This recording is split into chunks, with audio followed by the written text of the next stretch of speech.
In April 2025, the Trump administration launched one of the most sweeping trade policy shifts in U.S. history by announcing tariffs on a number of countries. The consequences ripple far beyond international negotiations. They touch every American home. Here we cover 5 everyday items that will get costlier for Americans. First is clothing, something we all need every day. The U.S. imports over 98% of its apparel, much of it from Asia. New tariffs mean a shirt made in Vietnam or Bangladesh could now cost 40 to 60% more. Short-term estimates project a 65% jump in prices. With no meaningful domestic manufacturing base left, just 3% of our clothes are made here. Consumers will be bearing the brunt. The fashion industry is on edge. Retailers are scrambling to shift sourcing away from high-tariff nations, but most are turning to other Asian suppliers, not the U.S. Our domestic apparel industry is simply too small, too decentralized, and too expensive to scale quickly. Most factories are micro-operations with fewer than 50 employees. Rebuilding a made-in-America clothing base isn't happening overnight. Coffee. Imagine waking up and finding your daily cup of coffee has jumped in price. Again. That's reality for American consumers who drink over 400 million cups of coffee every day. With 99% of coffee imported mostly from Brazil, Colombia, and Vietnam, even a 10% tariff affects the entire supply chain. For Robusta beans used in instant and ready-to-drink formats, tariffs on Vietnamese imports hit 56%. We may be paying more for that morning ritual very soon. Few things symbolize American freedom like owning a car. But that freedom's getting more expensive. A new 25% tariff now hits every imported car, including those from Mexico and Canada, ending long-standing trade protections.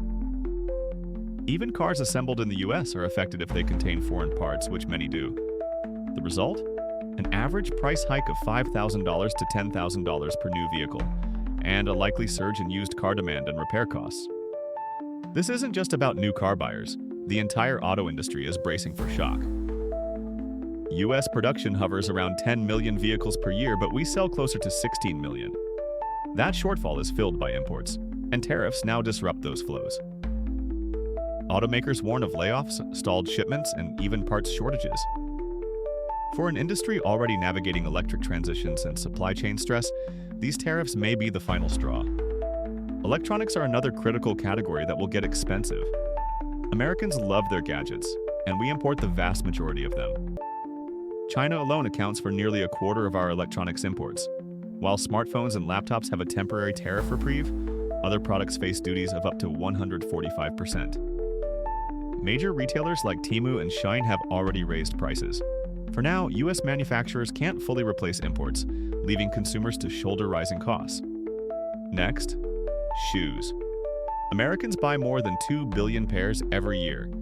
But with tariffs of 59% on Cambodian imports and up to 145% on Chinese footwear, the cost of keeping your feet covered is going up. Domestic production? It's tiny. Just $1.8 billion in annual output. That means little cushion from rising import prices. For families, even a basic pair of sneakers may soon feel like a luxury. Across clothing, cars, coffee, electronics, and shoes, the story is the same. Higher tariffs mean higher prices. Consumers adjust with fewer purchases, second-hand alternatives, or delayed upgrades. Industries face complex, costly supply chain changes. These tariffs may push some manufacturing back to the U.S., but at what cost and how soon? Time will tell.